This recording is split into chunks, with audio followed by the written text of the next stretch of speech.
hammaga xushmanzur keladigan lokatsiyadan 5 etajli domning ikkinchi etajidan 3 xonalik yevro remontlari bilan zo'r narxda hozir kvartira chiqaraman.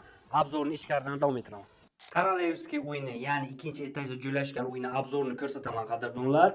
Proyektini tanishtiraman. Asosiy kirib chiqish eshigi, mana bunday uzun koridor, to'g'rida uyning kladovkasi, birinchi xona, ikkinchi xona, uchinchi xona 75 metr kvadratdan iborat. Plus minus hisobga olganda pastlar gilamlar tushalgan. Mana bunday pardalar ham bor. Tashqi tomondan trezalarini barchasi almashtirilgan. Bu esa uyning ikkinchi xonasi. Manzilga keladigan bo'lsak, Dinamo bozorchasining shundoqqina yonida joylashgan. Bu esa mehmonlar uchun zal xonasi.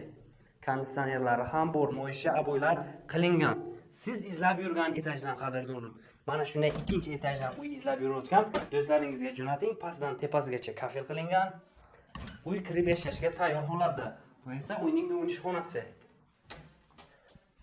Mana bu yerni oshxonani balkonga chiqarganlar, mana bu yerda esa o'tirib ovqatlanish uchun joy qilsangiz bo'ladi.